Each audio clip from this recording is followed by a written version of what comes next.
여러분, 오늘은 그 사교육비 문제에 대해서 한번 같이 말씀을 나눠볼까 합니다. 사실 뭐 자녀들을 키워본 모든 부모님들은 사교육비에 대해서 나름대로 다 체감하고 계실 거예요.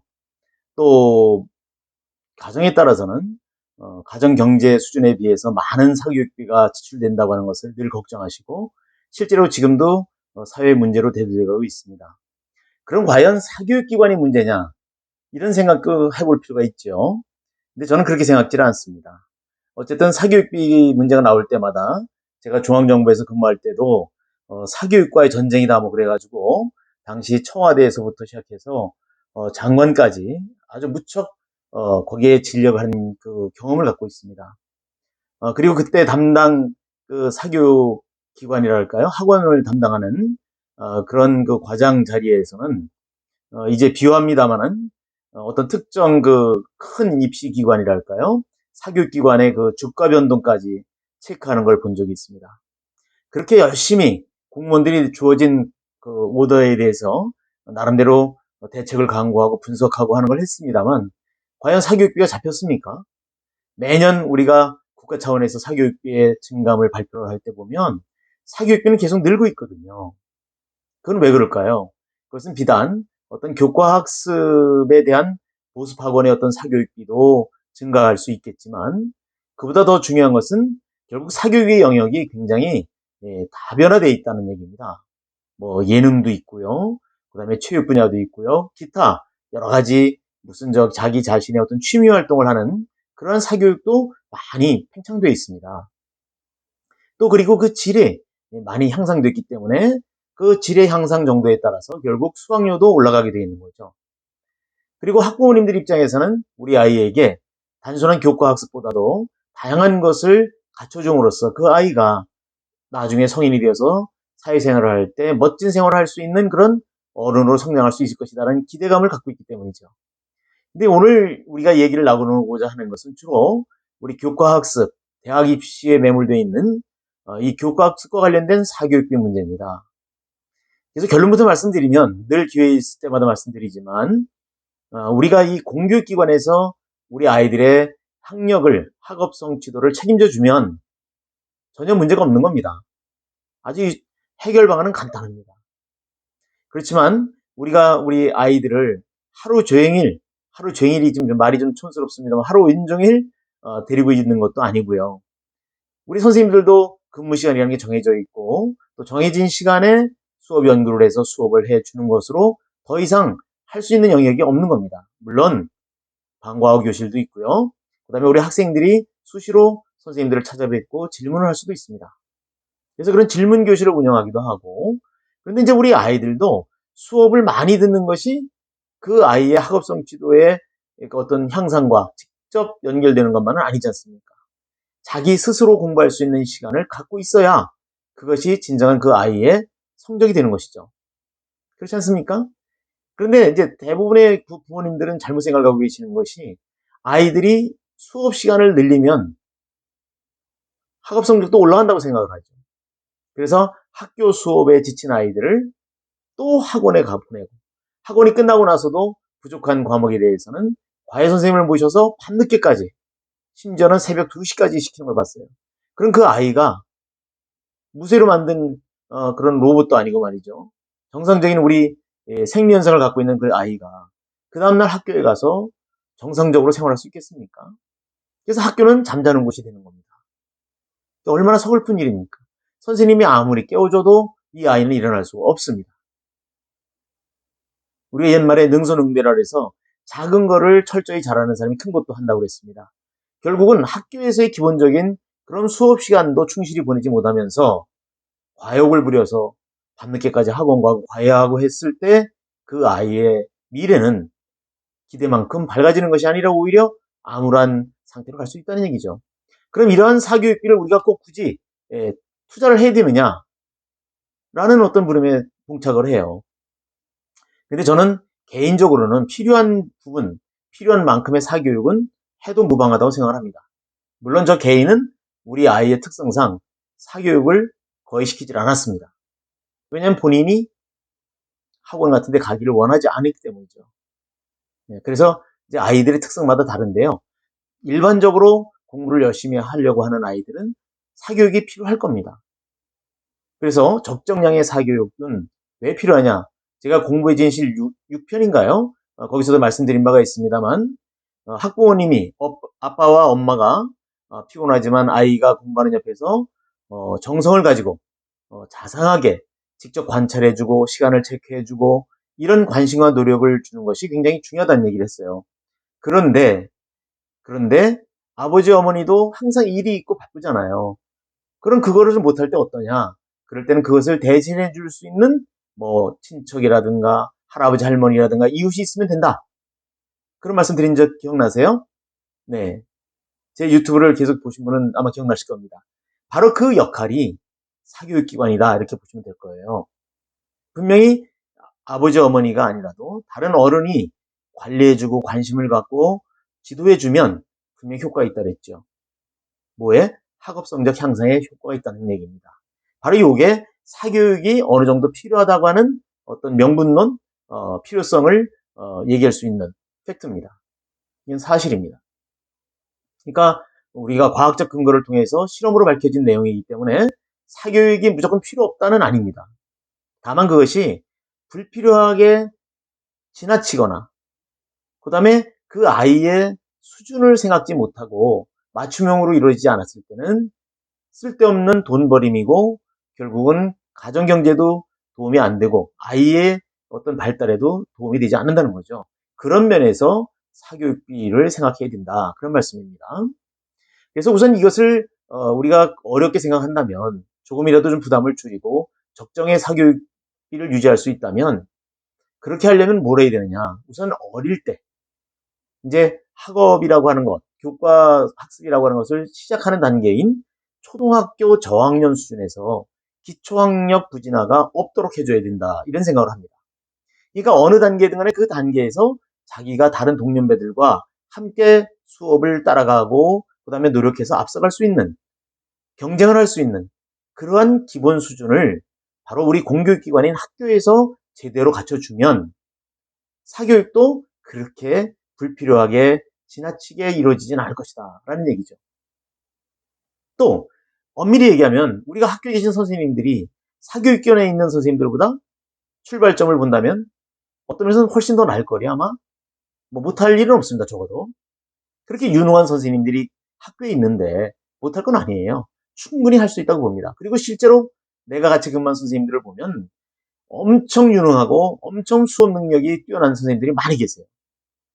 그런 선생님들이 힘을 모으면 안 될 게 없습니다.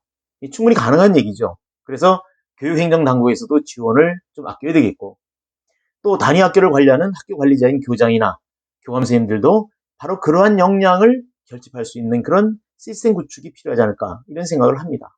거기에는 이제 학부모에 대한 설득과 선생님들의 동참을 유도하는 그러한 리더십의 발휘가 필요하겠죠. 그래서 어떤 형식적인 운영은 가능하면 다 혁파를 시키고 실질적으로 아이들의 학업 성취도 향상에 도움이 되는 게 뭐냐 그것을 연구하고 파악해서 바로 거기에 투자를 해야 되는 겁니다. 그래서 경우에 따라서는 좀 이렇게 모자라는 학생들에게는 따라가지 못하는 뒤처진 학생들에게는 우리가 어느 시도에서도 그걸 하고 있는 걸로 봐서 참 좋게 생각하고 있는데요. 결국 학교 현장을 아는 사람이 교육감이 되니까 그런 일이 가능한 것 같아요. 어쨌든 별도의 인력을 투입해서 뭐 코티칭을 하든 어쨌든 별도의 시간을 갖든 학교에 와 있을 때 아이들이 학교에 머물 때 그 아이들의 어려움을 해결해주고 그것이 누적되지 않도록 해주는 그런 제도의 정착이 시급하다는 거죠.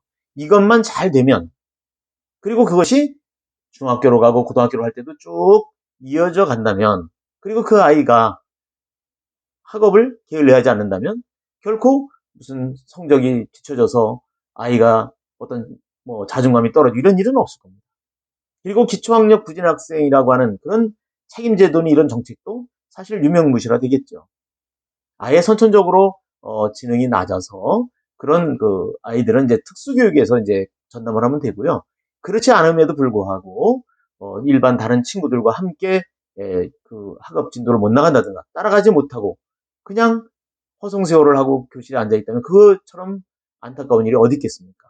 이게 현실이거든요. 그래서 그런 점. 그 다음에 또 하나는 이 사교육비를 부채질하는 것 중에 하나가 잦은 그 입시제도의 변화입니다. 그래서 특히 우리나라의 경우에는 대학 입시제도를 좀 어느 정도 틀에서 일정 시간 동안 쭉 지속적으로 가져갈 필요가 있지 않은가. 물론 이제 어떤 허점이 보이거나 단점이 있을 때 보완할 필요는 있겠습니다만 큰 틀은 바꾸지 않았으면 좋겠다. 그리고 무엇보다 중요한 것은 학교 울타리 안에서 이루어지는 교육 활동이 대학 입시에 대해서든 어디에서든 크게 존중받는 그러한 시스템 구축이 필요합니다. 사실은 수시 입학제도가 거기에 어찌 보면 걸맞는 제도였죠. 저는 개인적으로 그렇게 생각을 합니다. 그래서 비록 교과 성적이 좀 아니더라도 봉사활동도 열심히 하고 여러 가지 발표 활동도 열심히 하고 그런 활동을 열심히 한 학생들이 결국 대학에 선발되는 경우가 많았어요. 그런데 이제 어떤 사회에서 벌어지는 특권층의 어떤 쓸데없는 과욕 이런 걸로 인한 어떤 무리 때문에 동아리 활동도 위축이 되고 봉사활동도 그렇고요. 정말 아이들이 세상을 살아가는 데 필요한 그런 능력을 배양할 수 있는 그런 기회 자체를 아예 없애버렸더라고요.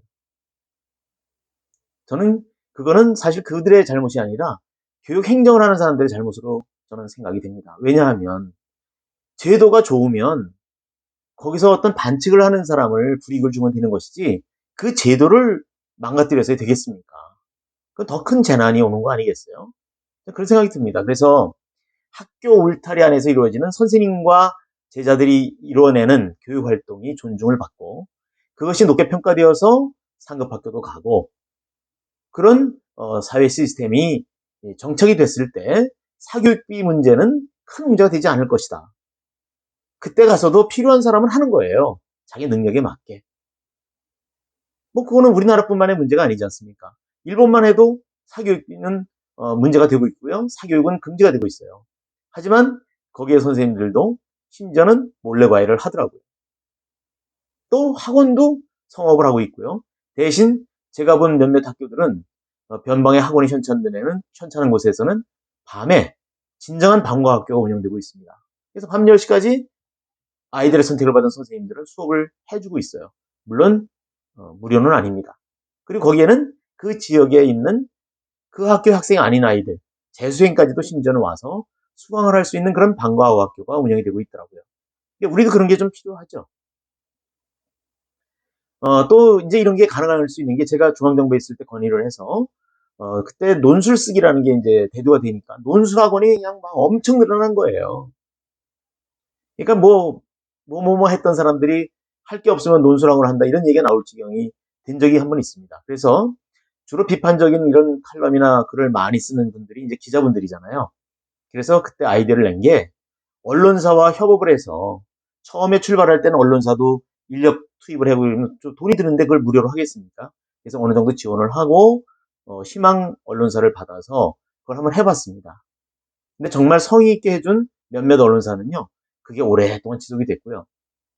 또 유감스럽게도 대형 언론사인데도 좀 약간 내가 볼 때는 참여를 하지 말든가 해야지 또 참여를 해놓고 결국 우리가 지원해준 그런 지원금만 이렇게 활용하고 끝나는 것 같은 그런 인상을 준 그런 씁쓸한 경험도 물론 있습니다만 이제 그때 경험을 해보니까 분명히 가능합니다.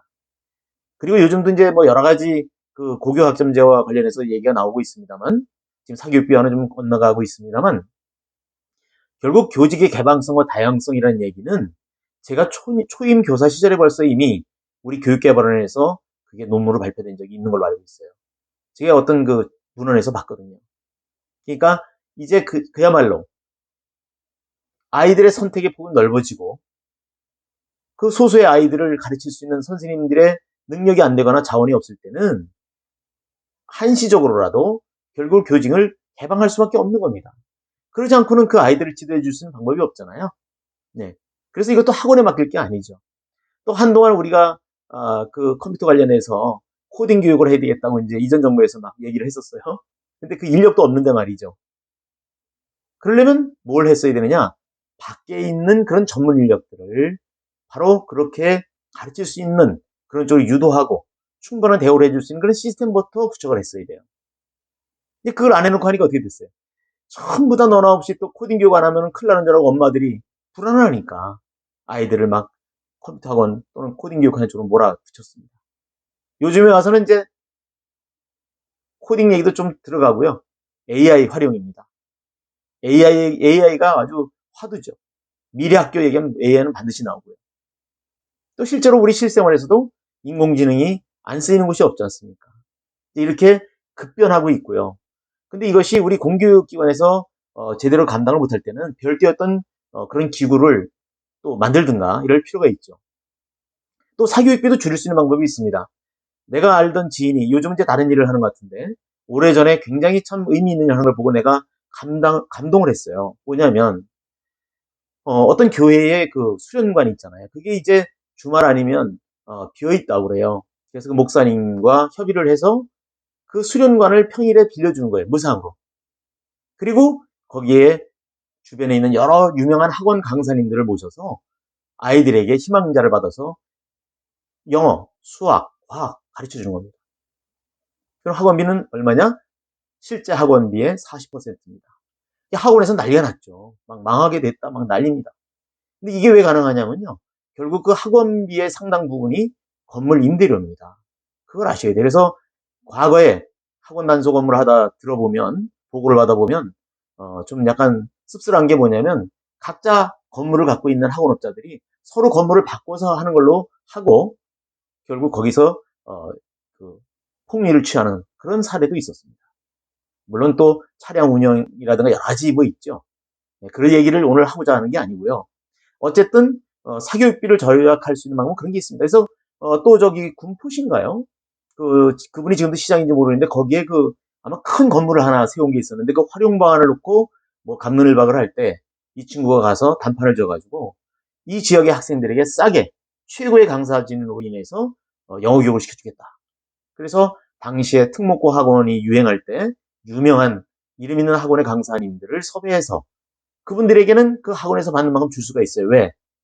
많은 학생들이 오고 건물 임대료가 안 나가니까 줄 수가 있는 거죠. 그죠?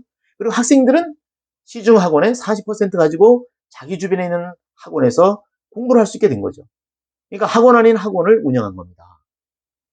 그러니까 어떤 문제가 있을까요? 교회 수련관을 빌리는 데서는 그 교회 전도에도 도움이 됐을 것이고요. 그 다음에 지방자치단체에서 갖고 있는 건물을 임대했었을 때는 그 지방자치단체장도 사실은 홍보가 되는 겁니다. 그리고 일정 수는 40%도 아이들 안 내고 장학생으로 다니게 해주는 거예요. 자, 이런 아이디어가 왜 실천이 안 될지 모르겠어요. 얼마든지 가능하거든요. 그럼 우리가 곳곳에 있는 우리 학교들이 있지 않습니까? 뭐 학교로도 하니까 그때 당시에 학교로 학원을 뭐 끌어들인다, 뭐 학교에 학원하다 그래가지고 난리가 났죠. 언론에서.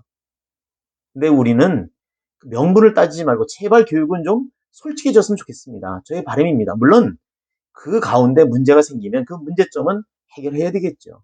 또 아주 큰 문제점이 있으면 걷어들여야 됩니다. 하지만 시도는 해볼 필요가 있지 않느냐. 정말 사교육비가 문제고 학부모들의 등이 휜다면 우리가 학부모들의 교육열까지 뭐라고 하지 말라고 할 수는 없어요. 왜냐하면 공부를 안 해도 얼마든지 그 아이가 공부를 많이 한 아이와 차별 대우를 안 받는 세상이 왔다면 그건 문제가 다릅니다. 근데 우린 솔직히 그게 아니거든요. 그렇지 않습니까? 경쟁사회입니다. 자본주의 사회입니다. 애써 그것을 아닌 척하고 도외시한다면 그것은 죄악이 아니겠습니까? 그래서 결국 우리의 여건이 이제 점점점 좋은 쪽으로 변해간다는 걸 믿고 그 한계까지는 가능하면 사교육비가 문제라면 그 사교육비를 줄이는 것. 아까 말씀드린 것처럼 우리 학교 안에서 기초학력 부진화가 발생하지 않도록 초등학교 단계부터 철저하게 전문 인력과 예산을 투입해서 제대로 보살펴 주자. 어제도 말씀드린 돌봄 교실 그런 운영을 길게 해줘가면서 학교에서 해준다면 아이들의 안전도 문제가 해결되고요. 여러 가지 해결되지 않습니까? 그래서 결국은 우리 공교육에 대한 어떤 신뢰도도 올라가고요. 또 국가의 교육 정책에 대한 그런 만족도도 올라가지 않겠습니까? 그리고 또 하나 아까 말씀드린 것처럼 학교에서 선생님과 이루어지는 공교육 틀에서 이루어지는 여러 가지 교육 활동만이 제 욕심은 그렇습니다. 그것만이 상급학교 진학에 도움이 된다고 한다면 누가 학원을 보내겠습니까? 물론 이제 그거는 너무 좀 지나친 얘기긴 합니다만 하여튼 그 정도 의식은 갖고 살아야 되지 않을까. 그리고 대학 당국에 있는 사람들도 좀 반성할 필요가 있어요. 제가 우리나라 최고의 대학의 교육학과 교수 한 사람이 어떤 협조를 요청해서 같이 세미나에 참석한 적이 있어요. 그래서 끝나고 나서 얘기할 때, 야, 당신네 학교 같은 데가 솔선해서 좀 이렇게 해야 되지 않아? 그랬더니 너무 실망스러운 얘기를 하는 거예요. 아, 그건 아닙니다. 우리 학교는 아닙니다. 우리 학교는 영어, 수학 잘하는 애들이 와야 됩니다. 이겁니다, 결론. 그런 사람이 그 최고의 대학의 교육학과 교수로 있으니 대학 입시의 틀이 바뀔 리도 없고요. 그저 영어 좀 잘하고 수학 잘하고 과학 잘하고 이런 애들 뽑으려고 합니다. 그게 진정한 아이의 능력은 아니지 않습니까? 언제도 말씀드렸지만 웬만한 어떤 인지 능력을 갖고 있을 때는 바로 비인지 능력이 그 아이의 성공적인 삶을 좌지우지한다 그랬잖아요. 그것도 아마 모르는 것 같아요. 좀 미안한 얘기입니다. 누구라고 밝히지는 않겠습니다. 그래서 또 하나 이제 언론사도 그래요. 요즘 종편 이런 걸 보면 뭐 대학 입시 이런 얘기만 나오면 전부 다 유명한 그 입시 전문가들 부르거든요. 그건 나는 이해를 해요. 왜냐? 그 사람들이 나와서 철저히 분석한 과학적인 자료를 가지고 하니까 그건 속된 말로 장사가 되는 겁니다. 그런데 말입니다. 현직 학교에 있는 선생님들 중에도 대단한 전문가가 있다는 사실입니다.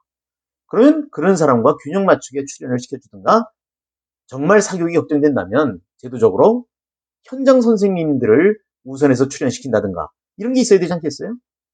근데 그렇지 않거든요. 세상에 알려지고 유명한 사람을 해야 자기네 방송의 가치가 올라간다고 생각하는 것 같아요. 참 답답합니다. 예. 그리고 또 그런 어떤 방송사 선민의식 가진 교수 이런 얘기도 했습니다만 어쨌든 또 하나 우리가 한 가지 처음에도 말씀드렸습니다만 그렇다 해서 우리 사교육기관을 어떤 그 좀 퍼부시하거나 그래서는 안 된다고 봅니다. 이거는 하나의 지식산업입니다. 그리고 외국으로도 지금 진출하고 있습니다. 진로 문제라든가 이런 거는요. 외국에 나가서 우리의 어떤 역량이 굉장히 발휘되고 있어요. 이미 중국에도 우리 학원들이 가서 대단한 역량 발휘를 하고 있습니다. 그거 따지면 외화벌이 아니겠습니까? 요즘에 이제 코로나 때문에 그렇습니다만 베트남 동남아시아와 그다음에 홍콩까지도. 그런데 이렇게 더러 방문하다 보면요 놀랍습니다. 우리나라 서울이나 대도시에서만 학원이 성업을 하는 게 아니에요. 그래서 긍정적인 면도 있다. 분명히 지식산업이다. 그래서 균형이 잡히게 잘 서로가 서로 윈윈하는 쪽으로 갈 필요가 있지 않을까 이런 말씀을 드리면서 또 우리 사교육기관에서 하고 있는 교육활동을 학교에 있는 선생님들이 그것을 따라간다면 또는 능가한다면 이런 문제는 생기지 않는다. 그것을 누가 해야 되느냐? 우리 모두가. 특히 교육행정을 하고 있는 교육감이라든가 그 다음에 교육부 장관이라든가 이런 분들이 앞서가는 생각을 갖고 그들 사교육이 뭔가 움찔할 때마다 그보다 더 앞서가게 해야 돼요. 입시제도 하나만 흔들어 놓으면요 바로 사교육기관에서는 대응반이 나옵니다. 학교에서는 아무런 움직임도 없습니다.